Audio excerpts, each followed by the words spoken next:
guys. Welcome to the Chelsea Skidmore Show. I'm here today with my guest, comedian, writer, actor, Bill Posley. Hi, how's everybody doing? Hi. Did I forget anything? No, that's great. That's great. I love that. Friend of the community? Friend of the community, storyteller, entertainer, son, brother. Yeah. You know those people on Instagram who write storyteller in their bio? Yeah. What do you What do you think about that? You know, I think it's the new word for entertainer. It's like, it's like, I'm a writer, it's like, rather than being multi-hyphenate, like storyteller, encompasses it all. And it's like the first person who did it was cool. And now it's just bougie. Now it's just like hot chicks. Yeah. Storyteller. Would you do... It bothers me. It should bother you. Okay. Well, I'm not trying to come out negative out of the gate. No, don't come. No, it's like I legitimately, I take it because I say it about myself just because I think it best encompasses what I do. Yeah. Specifically, more specifically on stage. Like, I don't think I can classify myself as much of a stand-up comic anymore. I think that's my love. It was my first love, as far as live performance is concerned. But I think now I would say that I lean a little bit more toward the Mike Birbiglias of the world, as far as unless you were doing exactly that, don't put storyteller on your Instagram. No. Right. But yeah, I think that the storyteller moniker should be can be used for if that's the style in which you perform live, which actually really does fit you. Yes. Now that we're really getting into it. And it's a good place for us to jump into what you've been working on for the past year. Yeah, for the past year. Or yes. so? Yes. So, for the past year, I developed a one-person show called The Day I Became Black, the Biracial Experience in America. Which is, it was a show that's been near and dear to my heart. It started out, I workshopped it. It started technically 3 years ago as a sketch show that had a whole cast of people and it was okay, but it wasn't great. And it was just me kind of workshopping out the idea. So I put it up as a sketch show and then didn't do anything with it. And then rather than getting a whole bunch of people together again, I was like, you know what would make it easier if I leaned on my stand-up roots and tried to do it as a one-person show. And so I took the material that I had, boiled it down to what a one person would say as opposed to having all these different characters, and I had about 17 minutes. So I had to write another hour.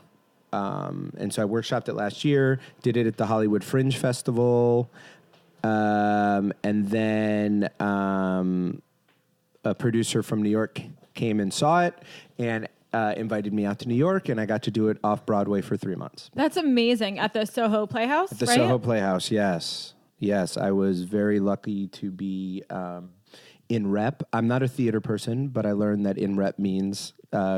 repertory? Yeah, well, it means to be playing along with Phoebe Waller-Bridge. Yeah, I'm obsessed. Yeah. So her show, her with one-woman show, Fleabag, yes, and me were at the Soho Playhouse at the same time. Oh my God, really? Yeah. So we were in April. rep. Yeah, we were in rep together. So we both shared the Soho Playhouse. Did you meet her? 6 weeks, yes. Wait. I'm guess, having a really big fan moment right now. What's funny is your husband knew this, but doesn't know who people are. So I could say that to him. He doesn't know what Fleabag is. Yeah, he has not a clue what that is or what the world is. So he's just like, oh, cool. So you go to him. I go, dude, check this out. I'm sharing the stage with Phoebe Waller-Bridge. And then he goes, oh, cool. But that means nothing to him. Oh, my God. Well, he's only just... Okay, and by the way, side note, Bill Posley... Why do I say... Because Stephen always says Bill Posley. Stephen always says your full name. And my husband and Bill are very close friends. Yeah. Bill was in our wedding. So that's just that. But Steven has been getting, I'm not trying to turn this into Steven. Steven has been getting better about watching stuff. Yeah.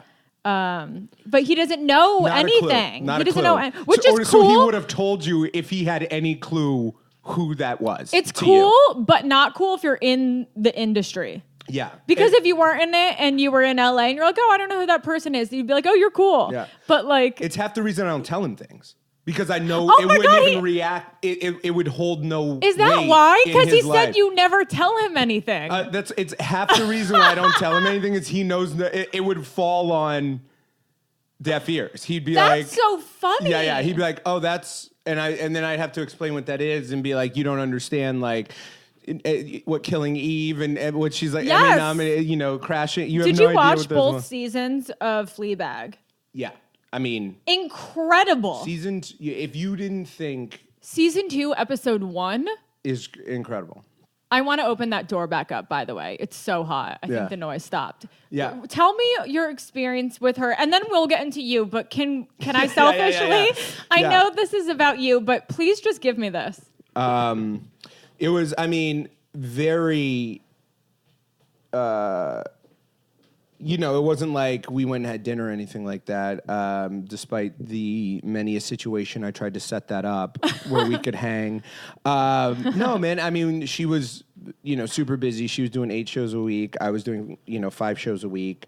And my show was on right before her show. So it wasn't like there was much to do. And her show was a spectacle, every night. Like Hillary Clinton came. There was a night where like Secret Service, like, everyone had to sit. They escorted Hillary in. The show was done. Like, everyone had to stay seated while they escorted Hillary out. Khaleesi was there. James Bond. I'm a huge James Bond fan. Yeah, because she's right Daniel Craig. Yeah. So I'm walking down the hallway, and I see her passing. And I'm like, hey. She's like, hey, have a good show night. And I'm like, hey, good night. And then I look, and I'm like, oh, my God, you're James Bond. And I just, I don't geek out, but, my dad, raised me on James Bond. Like, James Bond is, he would pull me out of school to watch. Really? Yeah. I know every James Bond. I know all the weird history. I've seen all the weird, documentaries, everything. We had all of the books.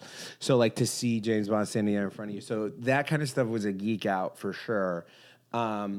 But yeah, we had, she came, she got a chance to, before her show, she would pop in and see excerpts of my show as in different parts where she would pop her head in, and that was incredible. And I had a geek out moment where I tried to just play it cool, and she popped her head in. So there were 2 embarrassing moments.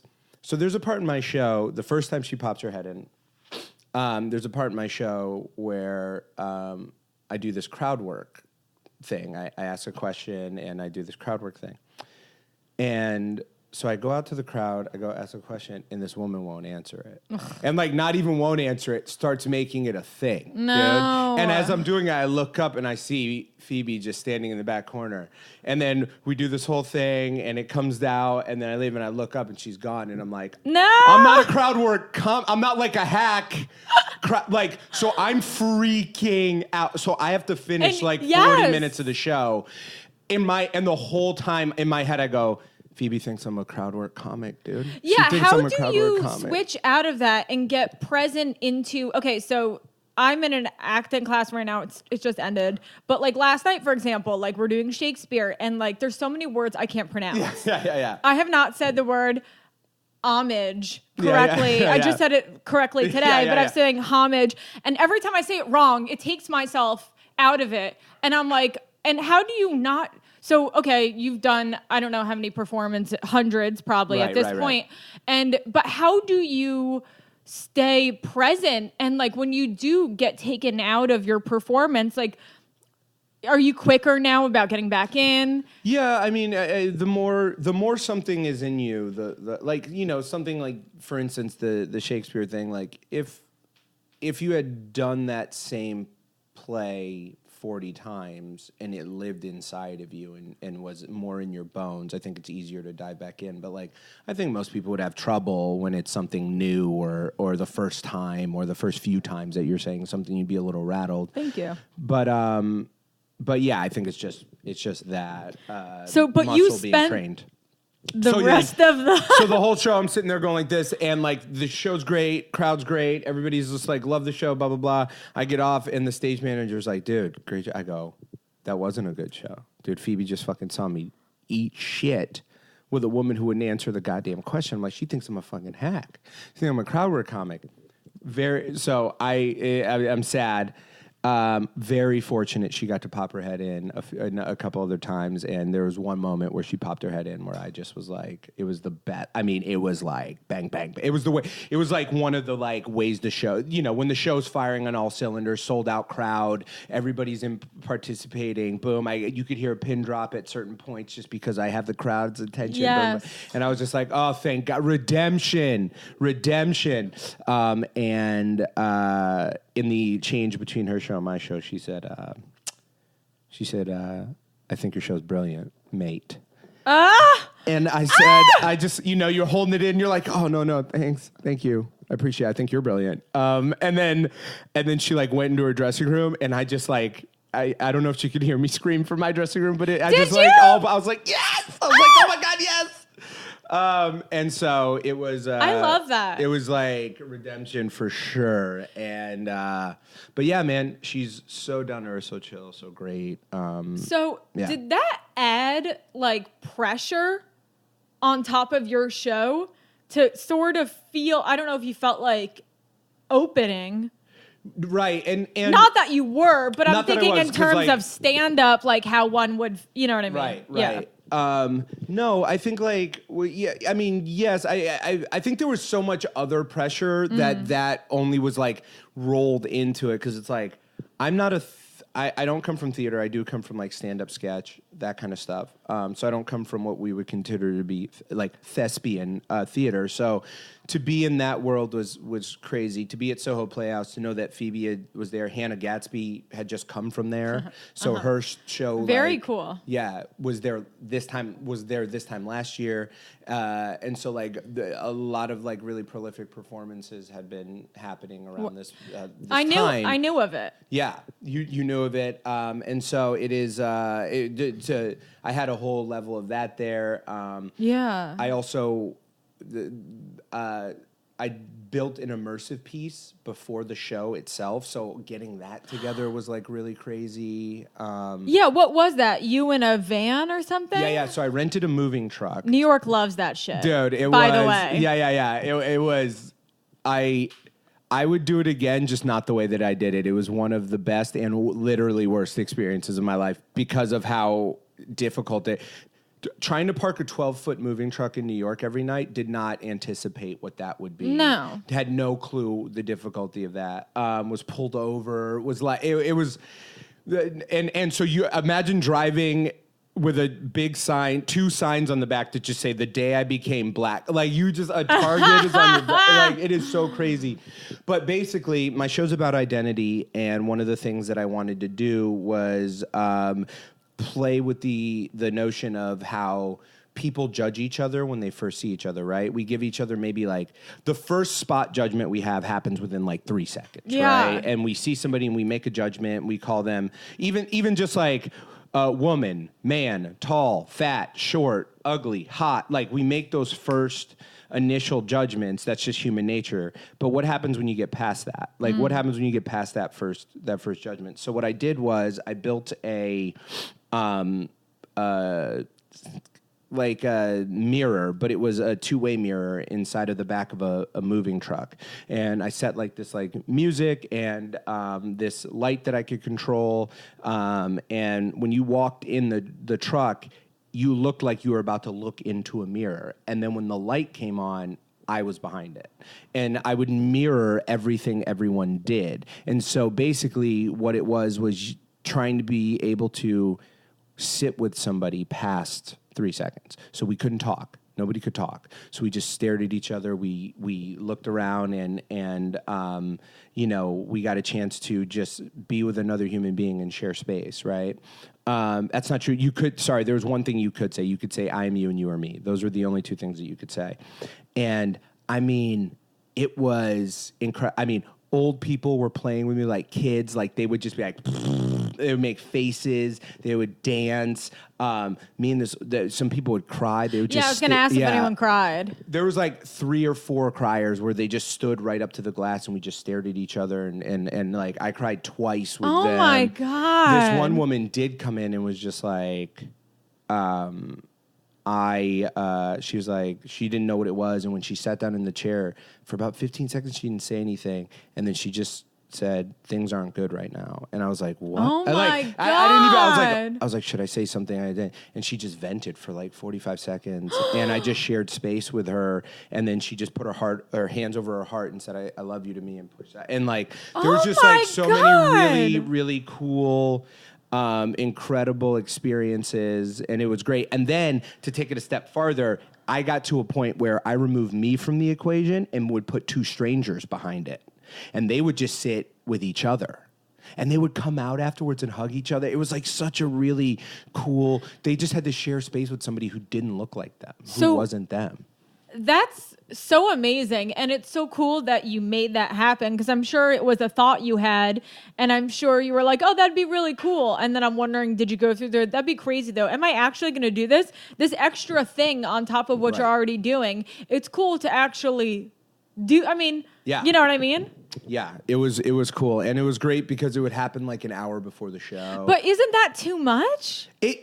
In a lot of ways, I think it warmed me up. Okay. I think it warmed me up. And I also think because a lot of it was like my audience coming in prior to the show. And I did take it around New York as well. Like we did it outside of NYU for 2 days. We did it up in Harlem for 2 days. Oh, did they love that? Oh, yeah, it was great. It was great. And then one of the things that I think was good about it is that when people went into the show, they had already, a percentage of them had just seen me outside. Yeah. And so they were, I think, more endeared and more warm to the show. And connected. And connected. And then I would get some of Phoebe's audience to come Very into their cool. truck, and I would get some of another show that was going on at the same time. So I would get other shows' audience who normally wouldn't come see my show to come to see it because they want to see what this was, what it was about. I love that. Yeah. Is that the sister to the Soho Playhouse or Soho Theater in London? I don't know if there's any affiliation. Okay. I don't. I just know that it is located in Soho, so that's why they give it that name. Because I know that she worked out of the Soho either theater, playhouse, whatever it's called in London. Yeah. Anyways, that was enough about her. I promise. No. Just while we were here. So how did you conceive the idea for the immersive experience? Yeah. So it started out as like me wanting to do like this Banksy thing. Like one documentary I love so much is Banksy Does New York. And he put up all of these installations. Like New York basically gave him a residency for like 30 days. And every day he did a piece of art. And I was like, oh man, it really built like a buzz, like a social media buzz. And then I started talking to people about what's something that's Instagrammable or textable or something that people would share or talk about.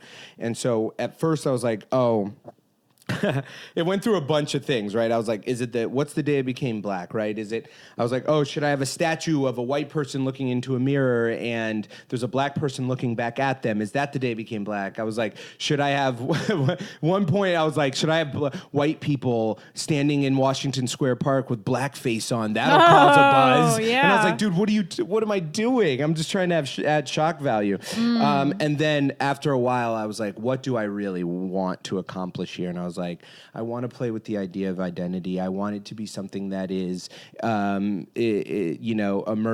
and that people can actually go through and not just see. that they could participate in, because that's when people talk about it. That's when they share it. So you could take photos, you could do all this stuff and be able to let people know. And so, and I wanted it to be mobile, right? I wanted to be able to move it around the city and be like, oh, where's it going to be today?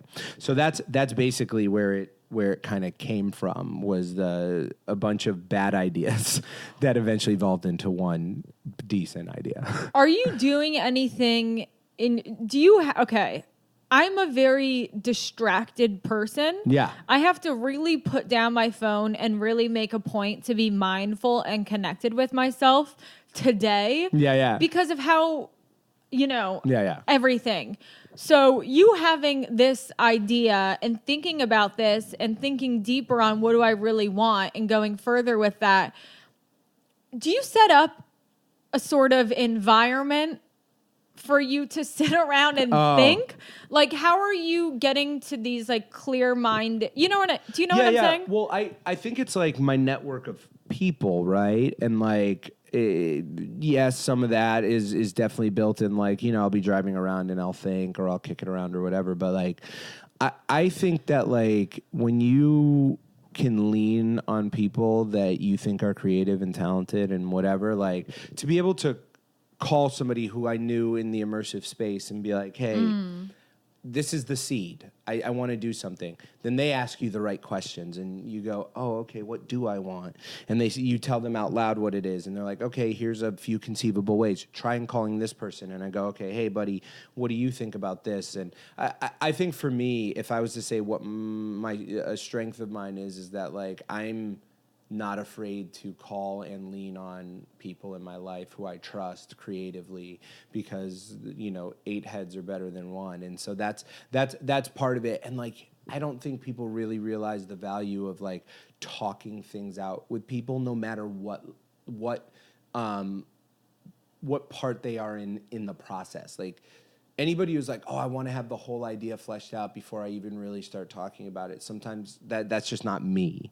Mine is like, oh, dude, I have the 2 words that make me laugh. What really can I build from that? Hey, these 2 words make me laugh. Here's what I'm thinking. And like, once that conversation starts to happen, it helps me really get to the end of where I'm trying to go. I like that. Yeah.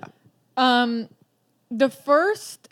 Did New York feel like a bigger deal than LA? Or, I mean, there's equal, industry and people who can come. Maybe LA feels like a little more, but New York, I'm sure, had like the feeling of like, oh, this is New York. Yeah. I mean, New York is what was the difference, I guess, of the two? The truth of the matter is the abundance, you really have to bring it because they are a much more educated audience in the theater space. Theater is not a prevalent thing in Los Angeles, so because of that, I feel like when I step out to an LA crowd, they're just like, oh man, you're putting something up. We're really excited to come see this and support you. And in New York, when you step out on stage, they're like, hey, we saw Hamilton yesterday. Go. Like, and that's the truth. They did. Did you put that on yourself though? Or No, you just know that? I just know that. Okay. It's like, there's not a shortage of shows at my level. So you felt more pressured. Yeah, not even more pressured. It's just that like, you have to realize that, like, this audience isn't on your side from the jump. You have to win them over, and like, that's just it. And that the idea, like, there's much less of what I'm doing here in Los Angeles than there's much more of what I'm doing in New York. You know what I mean? And so, You really, really have to stand out, and you have to build just like a thicker skin and just like a tougher, not let anything get to you at all, because they're not necessarily, they don't like hate you, and they're not being judgmental or anything like that. It's just that they're more educated of an audience, like They're looking for more surprise. They're looking for newer things. They're looking for things to be fresh. Whereas sometimes just putting up a show in LA is new. Yeah. It is fresh. Yes. Whereas like here, it's like there's 1,000,000 one-person shows out there. You know what I mean? And so I love the challenge. I really, really love the challenge. And I think that the show is the best that it's ever been now because of that. And because you get to go through so many different types of audience in New York. I mean, you're not just performing for industry people or people within the community or people who are one person removed away from the Hollywood or performance or whatever, you know what I mean?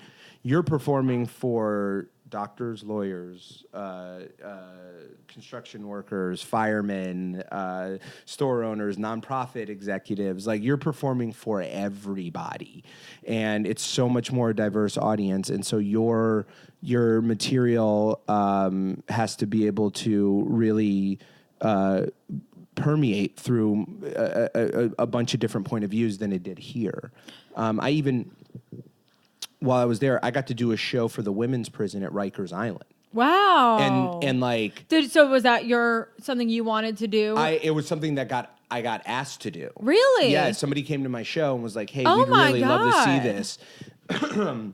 There's a program that brings artists into prisons, and it was me and like some spoken word poets, and I think an improv group went in, and basically these women tell their stories. And they're trying to get them to open up and share their stories. So they like to bring in other artists who are doing something similar so they can see how that is. And so it was like in conjunction with us, with them reading works that they had written, we would perform, like, it'd be like 2 women in the prison, 2 women in the program, an outside performer, 2 women in the program, outside performer. So we got to hear their stories get shared and do all that. How was that? It was... That sounds like... I mean, it was incredible. You don't even... The subway ride home. Just gratitude, I can't imagine. Dude, it was incredible. I mean, these women and the stories, dude. Like, you are sitting there listening to these stories, and you don't even realize that you are one decision away from potentially being in their position. Like, there was a woman who shared a story, like, she was married or she was dating a guy who killed somebody in their apartment, and because she was there, she's the so she's like there. She has to prove she had nothing to do with this. Oh my god! And so like so she's like trying to get her kids. So to hear her story, you have all. I mean, it is insane, and like, and you're performing with them, and you're just so moved and motivated. And the thing that I realized is, no matter how insane or how crazy these women's stories are, I sat back and realized that, like, they weren't as good as me. I mean, I killed it. Dude, I murdered. You know what I mean? That's funny. I mean, that's what years you of guys training... might have murdered, but I murdered today. No, I'll show you how murdering's done. It was all joking aside. It was great, and like to be able to make them laugh. I mean, it was a laugh. No audience I performed for in New York, the laughter, nothing felt the way it felt in there. I mean, I have chills. Yeah. Did you see the documentary, The Creative Brain? I've seen parts of it. Did it make you cry? Whatever you did see, I cried in it. By the way. I just like to admit when something made me cry, because I don't cry a lot, so it makes me feel good. But yeah, they have, I forgot who it is, but I think he's like a writer and actor, blanking on his name. He goes to prisons and works with people. Yeah. And it just like, I don't know, I have this whole thing about working with, or even just speaking at, you know what I mean? It's like, giving people a voice when they don't feel like it's been taken away from them, I think is such a powerful thing. And just to inspire them, to like when they get, it's to tell their stories. Amazing. And I think that's what they wanted, was like, because my show deals so much with identity, nobody's going through more of an identity struggle than a prisoner. Like, are you a human being, or are you do you have Scarlet Letter like, sort of thing? Yeah. Like, what are you, what are your human rights versus the fact that you're like, how do you continue to see yourself with compassion and still see yourself with love and still be able to see yourself as you always have, despite the fact that the world sees you a different way. Mm-hmm. And it was like just so compelling to be a part of all that stuff. So in New York, Yeah. the first show, midway through Right. the whole stretch, and the last show, what were the feelings that you had in the green room by yourself before the show started and at the, like right before and at the end? Was there a progression of different thoughts and do you know what I'm saying? Yeah. So like the first show was like, just like, I can't believe I'm here. You know, I'm just like, I can't believe this is like my life right now. I hope it's good. I just want it to be good. I hope the audience, you know, likes me. I hope they like the show. I hope I didn't make a mistake. You know, you're just running through all the things, all the natural fears that come with performing. You're really, you know, I'm really excited. I'm like, I can't wait to get out there and see what this is, embark on this. And midway through the show, I was just like, you know, so I did 60 performances in 3 months. So like midway through, you're at a point where you're like, I was developing, I was like rewriting, making jokes better, trying to get things that weren't working out and put better things in. Because every show is an opportunity to do something different, which is the cool thing about theater that, you know, other mediums don't have. Right.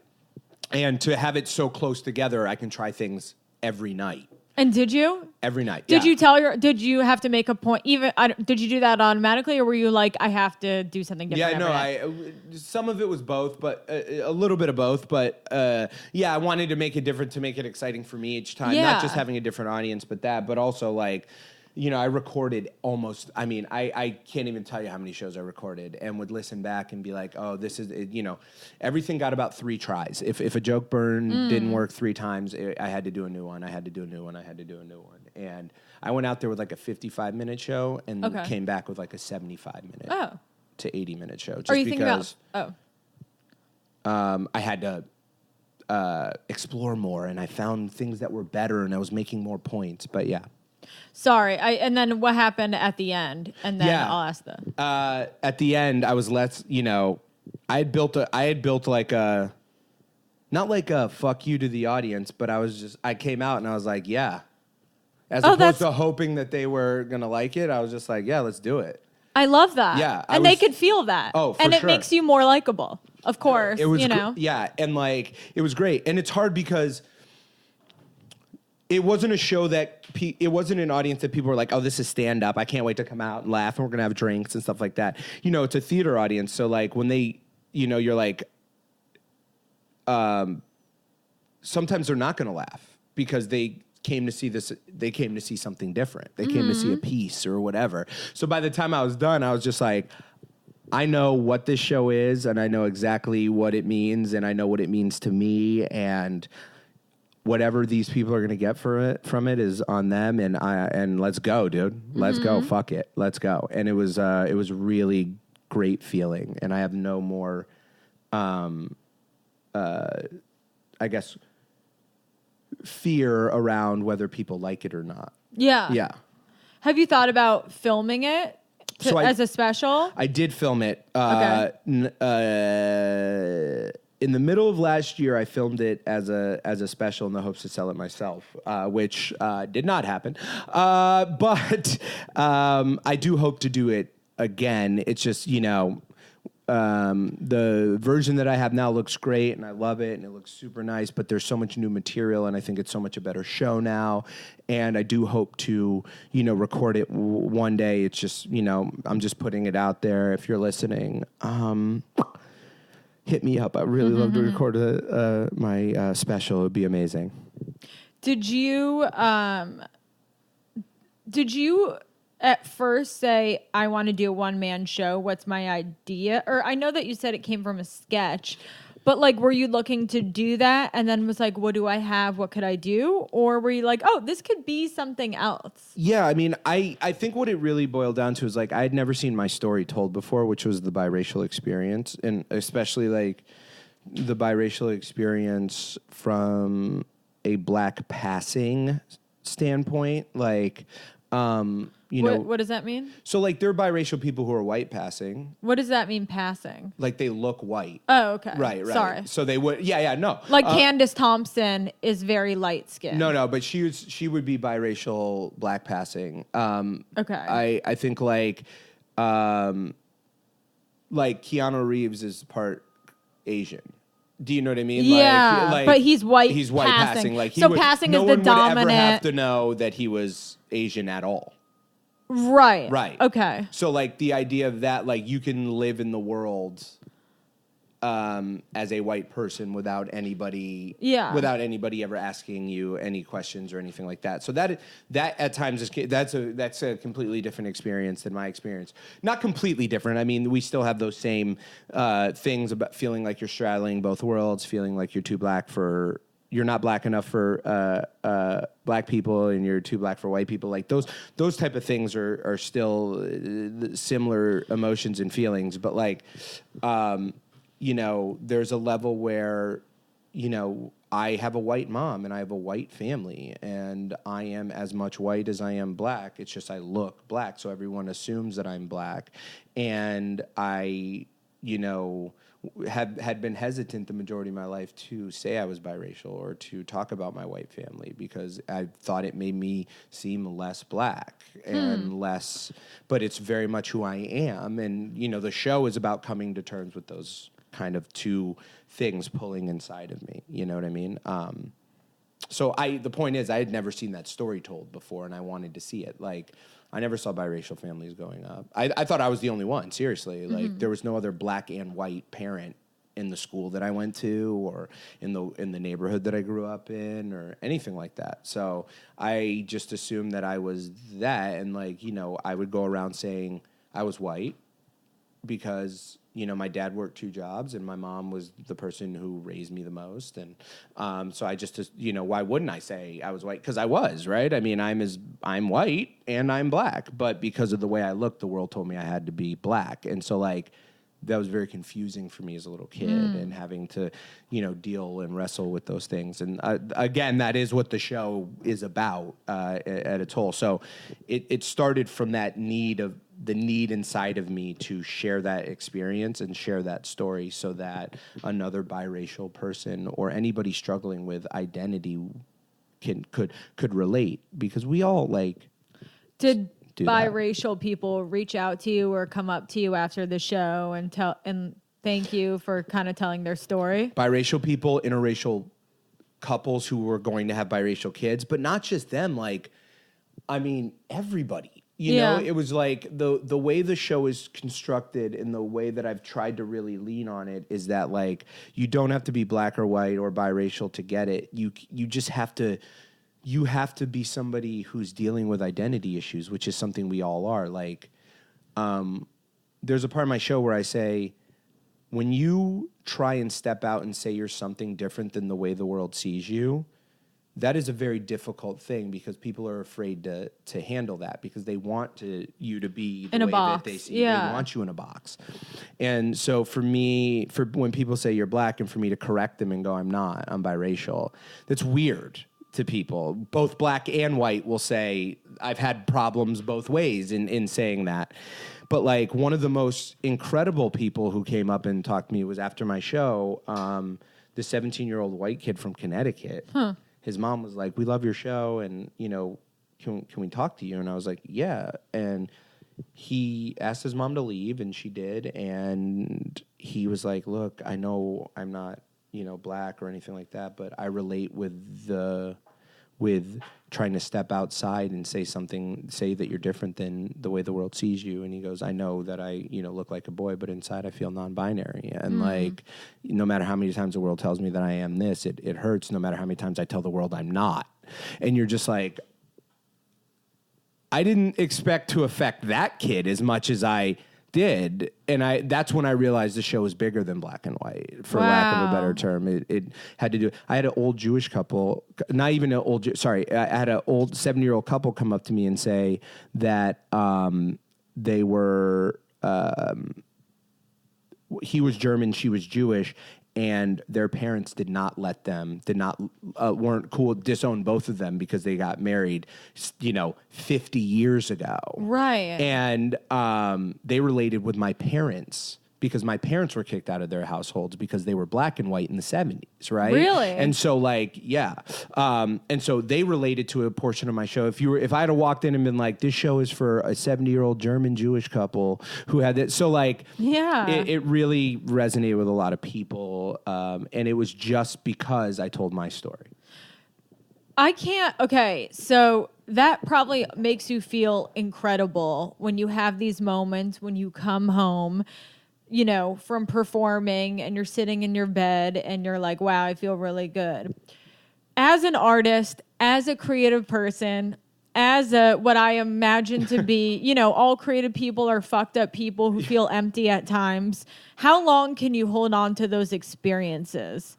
And then before you're depressed? Do you struggle with those feelings of being an empty person as a creative person who, I mean, what's that struggle like? Right. It's like a drug, right? It's only as good as the last time you get the accolade or the recognition, and you're not, and like not being happy, but or not even depressed, maybe just like a self-worth, self-esteem. Like after all these incredible things, do you revert back to feeling less than? And you're like, what the fuck? This just like, do you experience that? I mean, everyone is a person, but.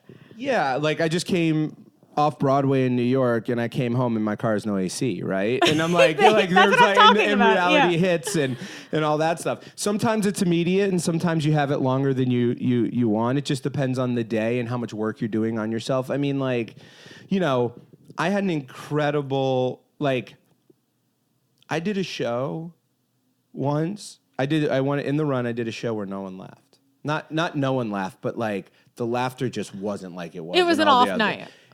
And I wasn't off. I know what you mean. And then you're like, it's you. No, I know. I wasn't off, dude. I was not off.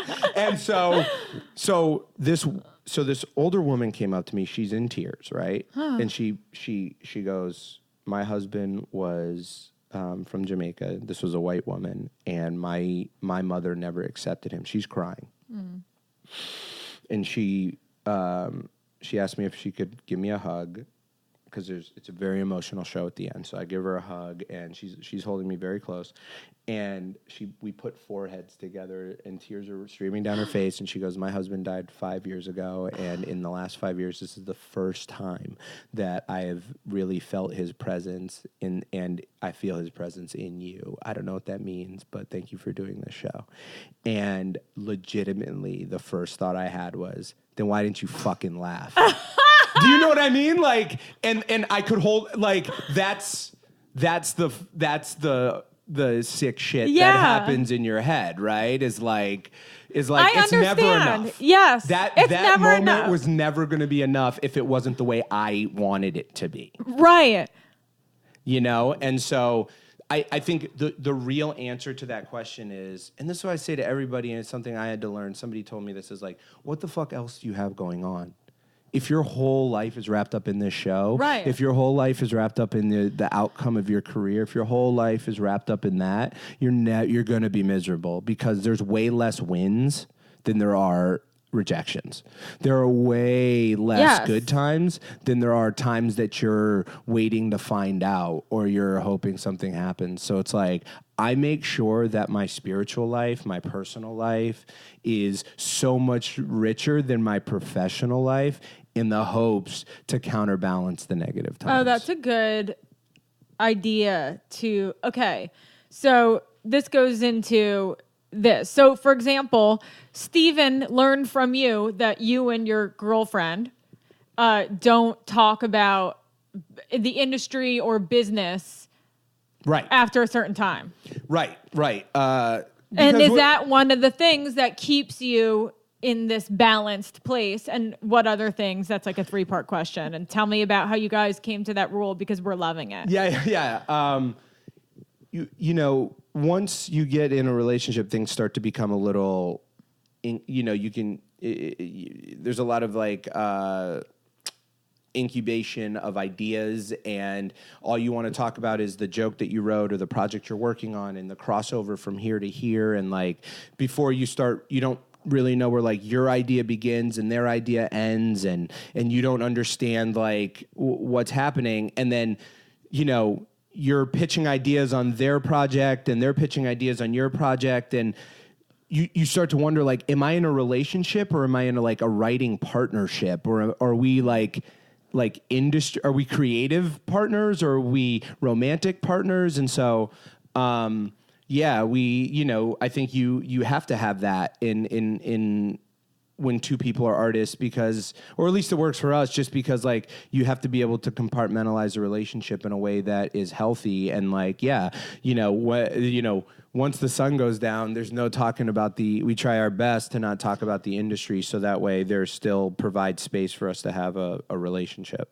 Yeah, it's hard at first. Like for the first hour, we were like silent. Yeah, and it's hard to be like, hey, you're talking about it, stop. I know. It's a very like. Well, my therapist, I talked to her about it, and she taught me this thing that my therapist sponsor does this. She's like an 80-year-old woman, and she said when it's time to stop talking about something, like the woman will, or like they'll take out their hand and they'll just move their hand across the other person's hand, which is like a connected way of being like, hey, let's stop that. Yeah. Which is cool.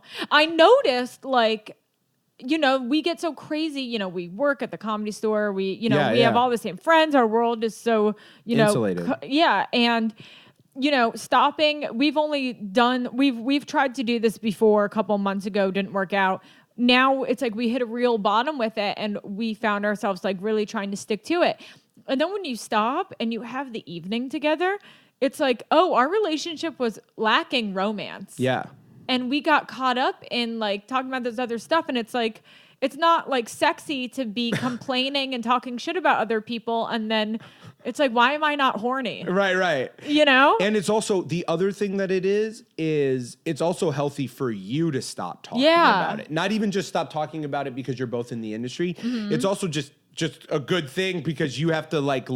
It's one of the rare industries where like you just can't leave it at the office because it lives inside of you. Mm-hmm. And so it helps remind you to just leave it at the office and leave it outside of you for a little bit. It's nice. Okay, so as busy as you are, right, and we're trying to stick on this life balance thing, do you have, and this is going to be an uncomfortable question, do you have a hobby? Yeah, hobby, yes. I couldn't even say the word. Yeah. I mean, how mortified are you when people ask you what your hobbies are? I'm not. That's okay. So, and now I am. I am one of the people who is always up to something, because that's what I'm talking about, right? Is like, when I don't even know the John Lennon quote. I'm just gonna say it. You know, life's what is it? Life's what's passing you by when you sit around and wait, or something like that. It's something like that. Okay, and what does that mean? Basically, it's like, so I've done everything I can with, say I've done everything I can with Project A, or I've done everything I can with Project B, right? So it's like, what am I going to do? Just sit there and wait for something to manifest? Like, when you would be, if a farmer planted seeds and just sat there for hours watching them grow. That's crazy. It'd be crazy. So why am I sitting here waiting to watch the seeds I've planted grow? I need to go plant seeds other places. I need to go do other things. And so one of the things I do is... that is such a good analogy. Dude, you don't... Nobody watches... That's all I needed yeah. Yeah. And so... once you put it into that context, you're like, oh yeah, like... The sprinkler system's set up to water it. I did that. Like, the sun is going to do photosynthesis. You can't control the rest. None of it can be controlled. My only job was to plant it. So now it's time for me to do other stuff. So, I mean, you name it, I'm into it. Like, right now, this is no joke. I'm currently training for the Olympics in ping pong. Okay. So... I've always wanted to be an Olympian. Why is it so vulnerable to talk about a hobby? No, a hobby is no. like the new side dream. No, it's the best, dude. So Were that's you actually always where I'm coming from. That's really? Where Were you always a ping pong player? No, I'm not. So this is starting. Boom, scratch. But right to the Olympics? Yeah, well, not right to the Olympics. I mean, it's 2020. They've already chosen. But are you particularly good at it? No, I'm not particularly good at it. There was 3 sports that I figured I could compete in, but I just wanted my moment. I want my sports moment. I love ESPN 30 for 30 documentaries. I grew up extremely overweight. I was like 250 pounds, so I never was really got a chance to. But I had this like athlete. How tall are you though? I'm now 5'11", but I was like 5'7" at the time. Oh, okay. And then I grew up and, lost the weight. But so currently I am, So I kind of pulled out 3 sports that I thought would be really, I could do at this age. One was curling, but we don't What have... is curling? Curling Lifting is the one where weights? they throw it and you brush. It's the Winter Olympics. They throw the disc and then you brush it. But there isn't a huge curling community in Los Angeles. Plus you need a team for that. So I put that aside. The other one's archery, which I think I can do at any age. Oh, that's cool. I'll be able to I can do that later in life. Now that I'm still young, I wanted to do something I thought had maybe a little bit more athleticism to it. Yeah. And so then I landed on ping pong. Man, those guys are intense. They're intense. But, I take lessons. I go to the gym every day. I've been working on it. I'm trying to get better. I have my first tournament in September. Oh, my God. Down in Orange That's County. fun. If you guys want to come out and check it out. They have a lot of cool ping pong places. Dude, yeah. There's that one place in New York, Spin, is it Spin, called? yeah. I've been there a bunch of times. Like, all the ping pong places are always like in a basement with black lights, and you feel like you're a part of something special when you're there. Yeah, you know what I mean? Those are cool. That's not where I'm at. I'm in Koreatown, like above a strip That's mall. cooler. Yeah. That is like, With Koreans doing ping pong. That's walked fun, in, too. It's the best. That's, yeah. So I Squatting, smoking cigarettes. Dude, they're and they are there. I'm sure they're incredible, too. Dude, if they're the same crop, they're there. If they're there, they're there. And they're old. And they are sick. Like, they're killing me. So I walked in. I started calling this guy Coach. He's not asking to call Coach, but I won't stop. He's like, please stop calling me stop that. calling me Coach. That's so funny. But I won't. So I learned a ton about K-pop. So they play K-pop all the time. So I have a K-pop playlist that I've been listening to while I train on the machine and stuff like that. So that I started a black folk group called Black Folk. Black folk? Yeah. Folk music? Yeah. Okay. But it's called Black Folk. That's really funny. It's great. You had the name first, and you're like, of course I had the name first. And you're like, now I have to learn an instrument. Yeah. I'm the only black person in the band. What do you do in it? I sing. Oh, okay. I'm the only black person in the band, and I'm sure we're going to get some PC problems with that, being called Black Folk and being the only black person in the band. But it's worth a shot because I think it's funny enough. It is. For the reveal. Yes. And I'm willing to take the heat. But we'll see what happens. So that's something else I'm working on. And then I've been doing SGI chanting, which has been great. I chant every day.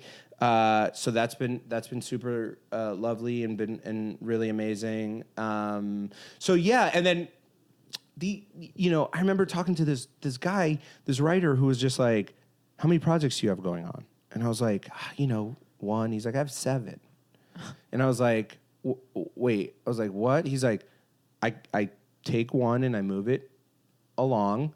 Then I work on 2 and I move it along, and I work on 3 and I move it along. So it's like, because you have to wait. My other hobbies are my other projects because I want to be doing a bunch of different things, even if that other project doesn't have anything to do with the industry. What's been so great about ping pong and what's been so great about the Black Folk Band is that, like, I'm not good at it.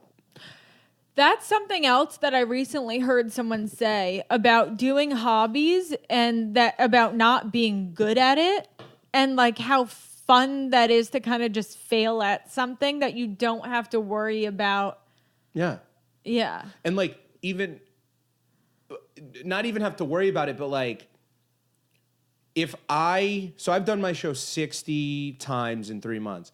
If I do it again, if I did it for another 3 months, it would get better, but it would get like 1% better here. Like stagnant. It would get 1% better here. It would get 1% better here. In that same time, if I picked up a guitar over that 6 months, the time that I would have started playing guitar to the time in 6 months, I'd be able to play like a whole song or 2 songs. So like you forget how fun the growth is early. Yeah. How much you can go from being terrible to great.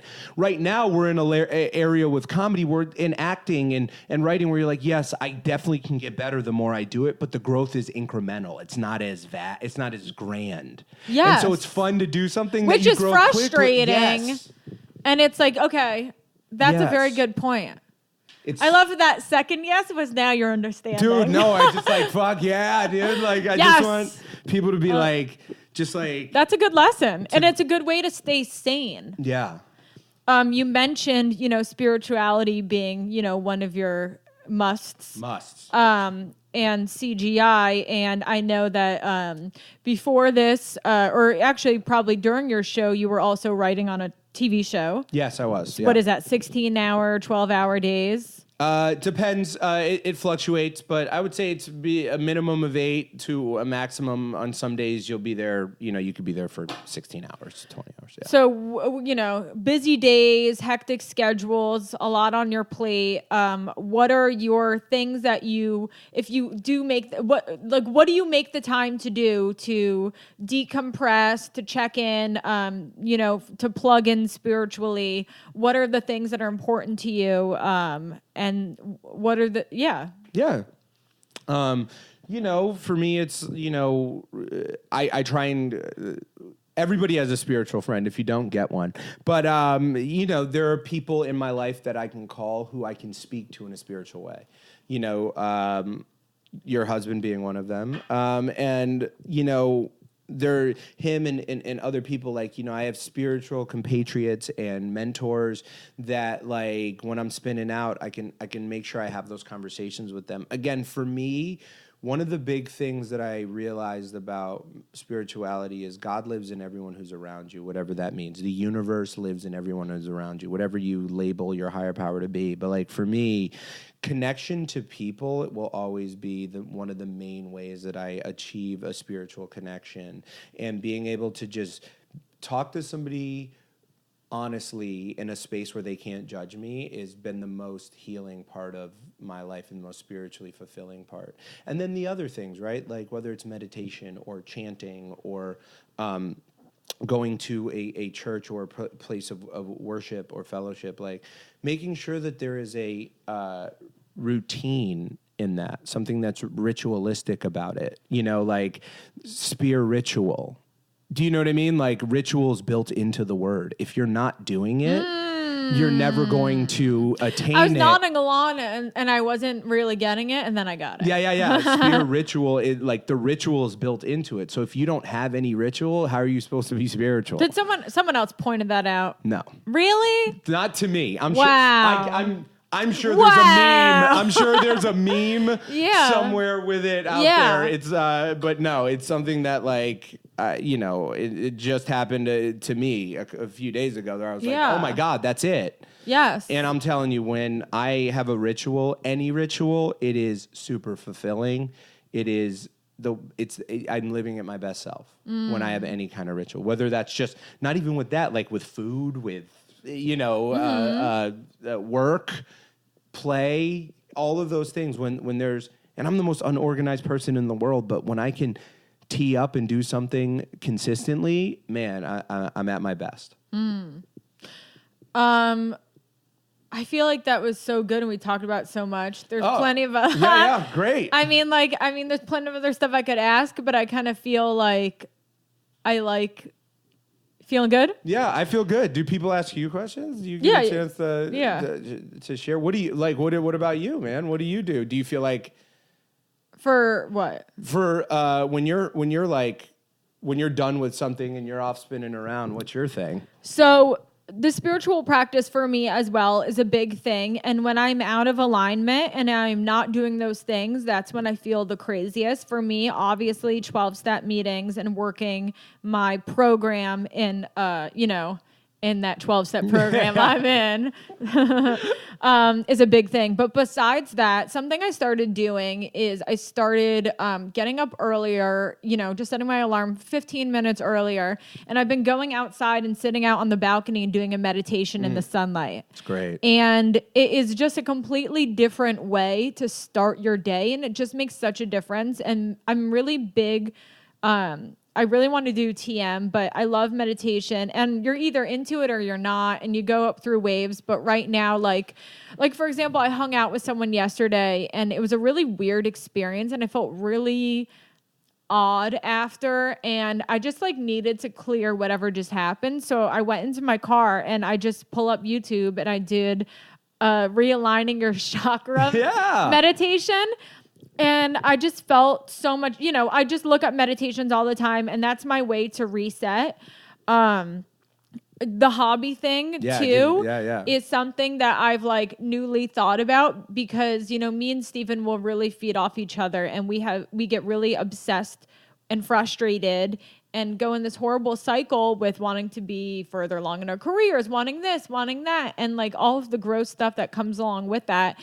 So me just really trying to practice to be a kind person. I do a gratitude list at night, before I go to sleep, and making that kind of feel like a ritual is very nice. And just even eating more healthy, and all of these things I feel are just make me feel better on the inside, the whole inside job sort of thing. Just trying to be grateful, and, and then the hobby thing, obviously, I'm I need to pick something up. But when I do cook, I love it. It's very meditative for me. Following a recipe is fun and easy, and just, and I like to cook and make food for Steven, and it makes me feel good. So I guess that's it for now. Is there one thing that you were like, dude, there's one thing I've always wanted to do? Well, I do have something with martial arts. Yeah. I do really, I'm trying to figure out what, I talk about this all the time. I've been talking about it for years. When I was a little kid, my brother did karate, and I went into the class one day when we were picking him up, and I think I was just kicking around, and the teacher was to me as a young child was if you do this, you will be great. And I've never fucking forgot it. You know what I mean? Yes. And I just have something in me that I really like to do, some karate shit. But I want to do the thing. What's the Street Fighter style? Growing up watching these Bruce Lee movies, and in Kill Bill when she's fighting in the kitchen. What is that? I want to do whatever that is. I mean, there's tons of styles. I mean, it's just whether it's Kenpo or Taekwondo or Muay Thai. I want to do the badass fighting style. And I think that's one of the hobbies that I'm going to start soon and make time for it. Yeah, I mean, I think I would just go to a class and just see if that style fits you, and if it doesn't, move on. But I don't want to chop wood, but I do I don't know. Yeah. Yeah. Dude. I have something with that I want to do. You got to. Yeah. Do you do that? No, I mean, I've done that kind of stuff before, but but not consistently or regularly. I have lower back problems. Me too. And I'm a beta male. Are you? I'm not somebody who's about to flip out and start fighting people. And, that's cool. And feels that need or whatever. I'd rather settle it on a ping pong table. With coach. With coach. Yeah. You said that when you were younger, you were overweight. Yeah. And you're a pretty fit guy now, right? Yeah. Not you're a pretty fit guy, you're fit. No, sorry. no. Excuse me. I am. Let's not get focused on the pretty in that sentence. Right. No, you're in great shape now. Is that a daily thing that you have to maintain? And do you still feel like you are that person when you were younger on the inside? Yeah, I mean, I think anybody who had a significant weight loss feels that way. It's not even a daily. I mean, it is a minute by minute thing. I'm thinking about food right now. Yeah. You know what I mean? I'm like, when am I going to eat? How am I going to eat it? What's there? How can I survive? I've even, I've done 12-step programs on it. And God, the people who are like, I don't even think about food. That's insane. I'm like, what the fuck are you talking about? That's crazy. I know. I have food issues, of course. My brother used to be 400 pounds. Dad has type 2 diabetes. Brother's going to have type 2 diabetes. Mom's obese. I'm just like, what do you mean I forgot to eat? What the fuck do you mean you forgot to eat? Was that even me? Like, people who can stop halfway through something, I'm like, dude, I want to eat your thing. Because I can't. And so, like, yeah. I mean, it is a second by second, minute by minute. I am working on food problems all the time. My weight is constant. There's a number in my head. If I ever saw it on a scale, I would freak out. I'd freak out, and I'd be like, everything has to change. Do you eat healthy and work out? Like, you're in great shape. So what do you? Yeah, it's more for me, it's diet. Like, I hate working out. Yeah, me too. It. I'm like, yeah. I have to go in a bed, and I'm like, it's the worst. Already getting myself ready. Yeah. But once I learned that I didn't have to work out, I have more discipline in maintaining a diet than I do in dragging myself to a gym. I can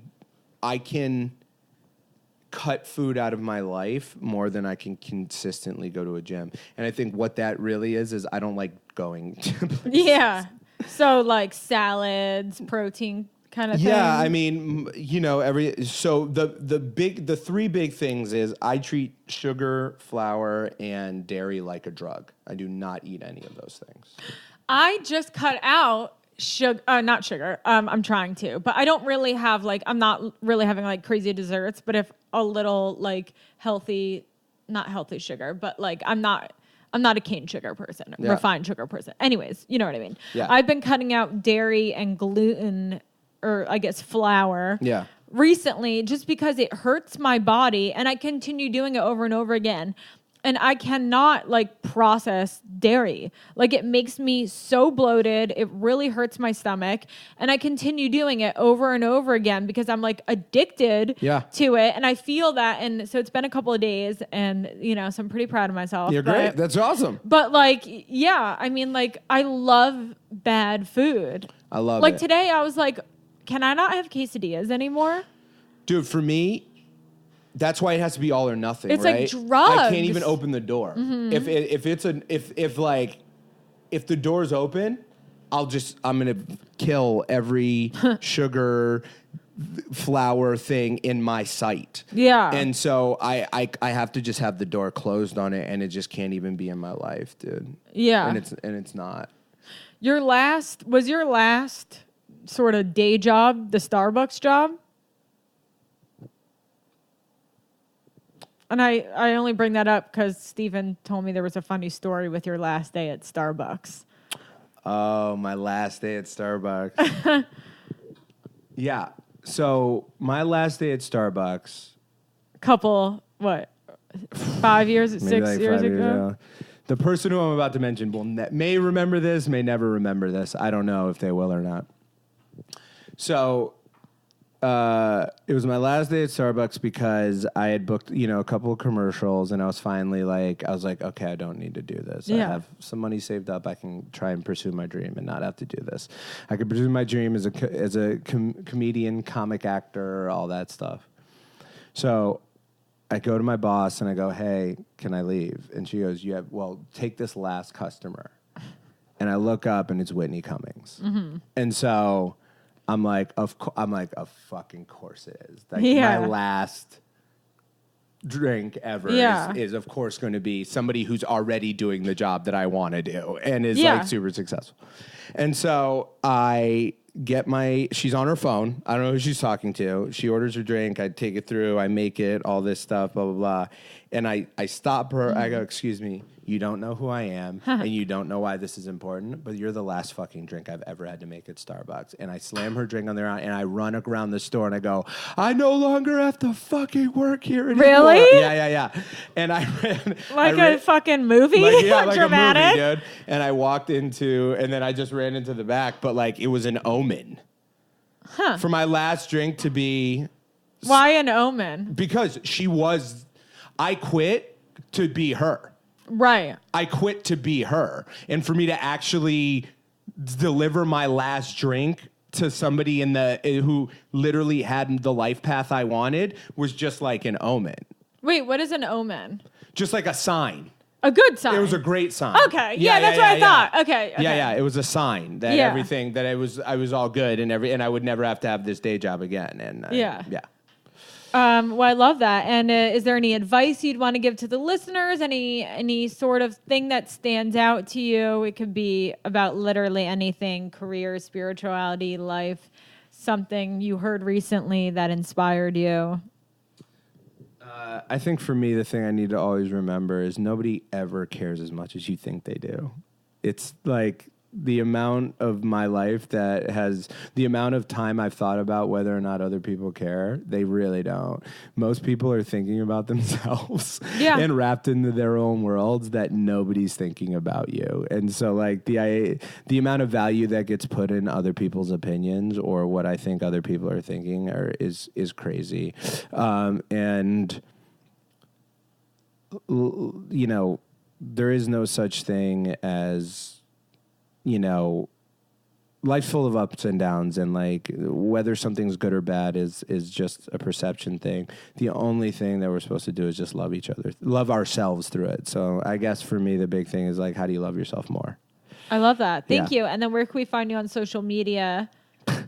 I'm off social media right now, but it'll be at Bill Posley. So when you don't see me post, I only go on to promote things, which is really shitty. No, I understand that. Do you delete in between and then re-download? Or? Yes. Okay. I delete in between and re-download between things. So if you don't see me posting stuff, it's because I don't have anything going on. I try very hard to keep my personal life off of that and make it really, you know, just keep it for professional reasons. But and then is your show going to be running anymore in LA or not in LA? I hope to get it around the country and tour it. But again, I you know, when you've been the person not solely, I've definitely had help, and I've had some really incredible people, whether you know, it's my director Benda or the producer Kristen, and like who have been really championing the project. Like as far as like, I also can't be the booker and the promoter and this. So it needs to level up in somebody else's hands. So, I love that. In the hopes that I will. But I'm now just like dropping the mic and letting it come to me, as opposed to being like,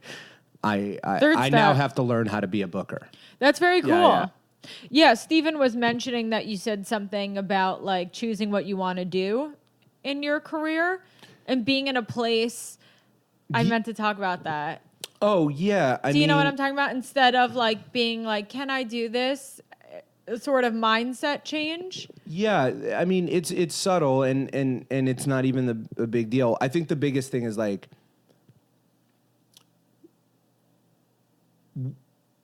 there was a guy who interviewed a bunch of successful people, Warren Buffett, like the vice president of Nike, all this stuff. And he found that the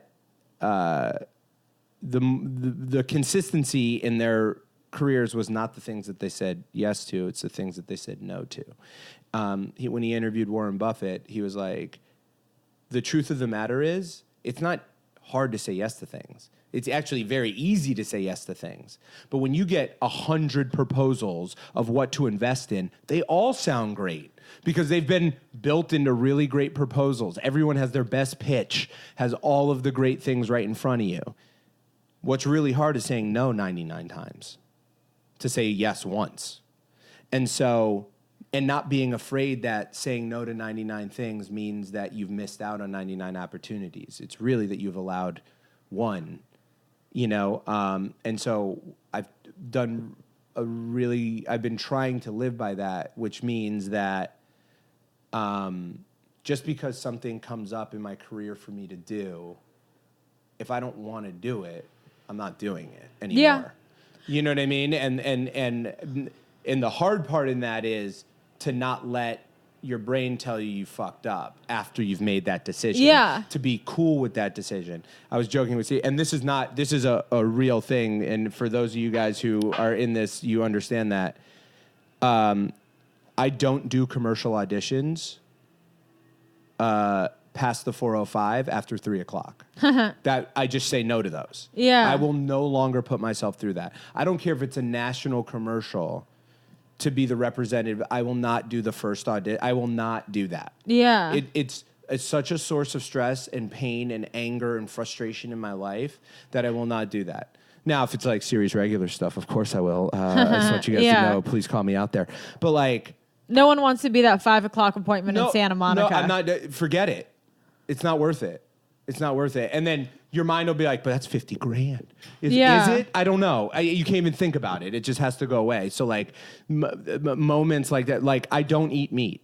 Like I don't eat it. That's just not my life. So like, I should have, I will not go on McDonald's commercials where I have to take a bite of a burger. Like that's not going to happen. Even if we spit it out or whatever, I just don't do it. It's not worth my time. Yeah. I don't want to do it. And, some people might think that's crazy or not for them or whatever, but it isn't, you know.